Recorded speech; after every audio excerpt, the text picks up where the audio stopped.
Good morning my dear students. आज हम लोग टर्म नंबर 232 का सेमेस्टर 4 का ईसीसी सब्जेक्ट का रिवीजन करेंगे। तो चलिए शुरू करते हैं। Estimating it is the process of determining the cost of the product before it is manufactured. એટલે કે પ્રોડક્ટ બનતા પહેલાં તેની અંદાજિત કિંમતનું આંકલન કરવા માટેની પદ્ધતિને એસ્ટિમેટિંગ કહેવામાં આવે છે। इसका मतलब है कि प्रोडक्ट बनने से पहले उसके ऊपर कुल कितना खर्च होगा, इसकी जो प्रोसेस है कैलकुलेट करने के लिए, उसको हम लोग एस्टिमेटिंग बोलते हैं। Second is costing. Costing is the process of determining the cost of the product after it is manufactured. Please remember, after product बनी गया बाद तेनी ऊपर थયેલ कुल खर्च आंकलन करवानी पद्धतिने कॉस्टिंग कहेवामां आवे छे। એટલે કે प्रोडक्ट बनी गया बाद। और कॉस्टिंग वो प्रोसेस है जिससे हम लोग प्रोडक्ट बनने के बाद उसके ऊपर कुल कितना खर्च होगा, वो प्रोसेस को हम लोग कॉस्टिंग बोलते हैं। Basically elements of cost 3 types: material cost, labour cost and expense. In material cost 2 तरह के होते हैं, डायरेक्ट मटेरियल कॉस्ट और indirect material cost. So direct material cost, direct material ते मटेरियल ने कहेवाय कि जे पोते प्रोडक्टनो एक भाग बनशे, यानी कि जो मटेरियल हो जो प्रोडक्ट का एक भाग होगा उसको हम डायरेक्ट मटेरियल बोलेंगे, और उसका जो कॉस्ट होगा उसको हम डायरेक्ट मटेरियल कॉस्ट बोलेंगे। और इनडायरेक्ट मटेरियल कॉस्ट यानी जो मटेरियल प्रोडक्ट का भाग नहीं होगा लेकिन वो प्रोडक्ट की क्वालिटी इंप्रूव करने में उसका काफ़ी रोल होगा, उसको हम इनडायरेक्ट मटेरियल बोलेंगे।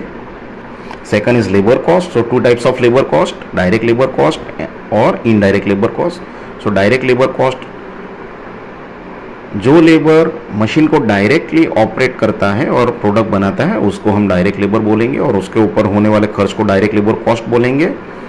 और इनडायरेक्ट लेबर कॉस्ट, जो लेबर मशीन नहीं ऑपरेट करता है और प्रोडक्ट डायरेक्टली नहीं बनाता है लेकिन प्रोडक्ट की क्वालिटी इंप्रूव करने के लिए उसका काफ़ी रोल होता है, तो उसको हम इनडायरेक्ट लेबर बोलेंगे, और उसके ऊपर होने वाले खर्च को हम इनडायरेक्ट लेबर कॉस्ट बोलेंगे। Third one is expense.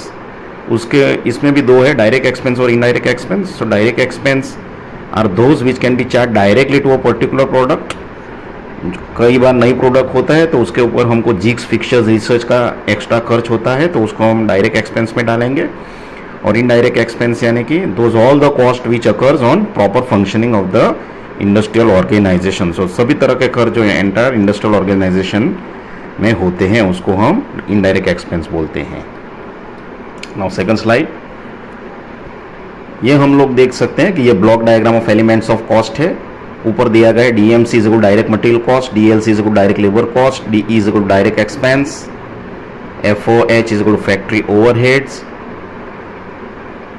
AOH यानी एडमिनिस्ट्रेटिव ओवरहेड, SNDH यानी सेलिंग एंड डिस्ट्रीब्यूशन ओवरहेड्स। तो हम ब्लॉक डायग्राम में नंबर 1 देखेंगे तो 3 चीज़ें दी गई है, DMC plus DLC plus DE। जब ये तीन चीज़ें कंबाइन होती है तो वो होता है प्राइम कॉस्ट, जो आप देख सकते हैं। प्राइम कॉस्ट में अगर हम FOH जो रेड कलर में दिया गया है वो उसमें ऐड करेंगे तो वो बन जाएगा फैक्ट्री कॉस्ट। फैक्ट्री कॉस्ट में अगर हम ये रेड कलर का ऊपर जो है वो ऐड करेंगे एडमिनिस्ट्रेटिव ओवरहेड, तो वो बन जाएगा ऑफिस कॉस्ट और प्रोडक्शन कॉस्ट। और ये अगर उसमें हम selling and distribution overhead add करेंगे तो ये ब्लू कलर में आप लोग देख रहे हैं वो टोटल कॉस्ट हो जाएगा। टोटल कॉस्ट में अगर हम प्रॉफिट और लॉस जो भी होगा वो ऐड करेंगे तो उससे वो बन जाएगा हमारी सेलिंग प्राइस SP। अगर सेलिंग प्राइस में हम लोग डिस्काउंट टू डिस्ट्रीब्यूटर ऐड करेंगे रेड कलर का तो वो हो जाएगा कैटलॉग प्राइस। यानी catalogue price is the total price, वो टोटल प्राइस है जिसमें प्रॉफिट और लॉस और डिस्काउंट टू डिस्ट्रीब्यूटर सब कुछ ऐड है। तो आप लोग देख सकते हैं नीचे फॉर्मूला है, prime cost is equal to direct material cost plus direct labour cost plus direct expense. Number 2 is factory cost is equal to PC, जो पहले का है वो PC प्लस यानी prime cost plus factory overheads. Third number पर है office cost. Office cost आप देख सकते हो वो सेकंड नंबर का फैक्ट्री कॉस्ट है प्लस एडमिनिस्ट्रेटिव ओवरहेड। ये हम लोग इस डायग्राम से भी इजीली कैलकुलेट कर सकते हैं ये फॉर्मूला को। फोर्थ नंबर पे है total cost. Total cost is equal to office cost plus SNDH यानी कि selling and distribution overhead. Fifth number पे है selling price. Selling price equal total cost plus और माइनस प्रॉफिट और लॉस, अगर लॉस होगा तो माइनस करेंगे। 6 पे है catalogue price equal selling price plus discount to distributor. So ये फॉर्मूला हम लोग याद रखेंगे, डायग्राम से भी याद इजीली रह जा सकती है। तो चलिए आगे बढ़ते हैं। Depreciation, so loss in the value of asset और मशीन विद टाइम, यानी कि टाइम जैसे पास होता है तो उससे जो एसेट और मशीन की वैल्यू में जो गिरावट आती है उसको हम डेप्रिसिएशन बोलेंगे। સમયની સાથે વસ્તુની કિંમતમાં થતા ઘટાડાને डेप्रिसिएशन કહેવામાં આવે છે। बेसिकली डेप्रिसिएशन कैलकुलेट करने के लिए हम लोग दो मेथड का यूज़ करेंगे। नंबर 1 है स्ट्रेट लाइन और फिक्स इंस्टॉलमेंट मेथड, नंबर 2 है sinking fund method.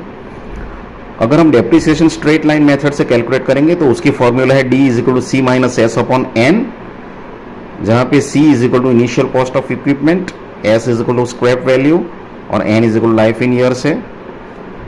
D is equal to rate of depreciation. Number 2 पे ग्रीन में दिखाया गया सिंकिंग फंड मेथड, ये अदर मेथड है।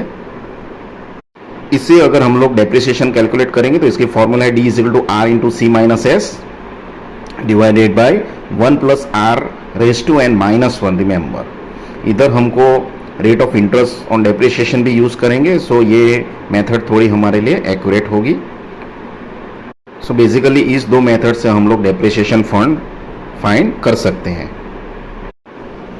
Break even point, it is the point at which the volume of output at which neither profit is made nor the loss is occurred. यानी ये break even point वो point है जो हमको volume दिखाएगा, जिस volume पे हमको नहीं नफा होगा नहीं नुकसान होगा। सो प्लीज रिमेंबर, જે પોઈન્ટ પર ચોક્કસ વોલ્યુમના પ્રોડક્શન ઉપર આપણને ના નફા ના નુકસાનની પરિસ્થિતિ જોવા મળે છે તેને બ્રેક ઇવન પોઈન્ટ કહેવામાં આવે છે।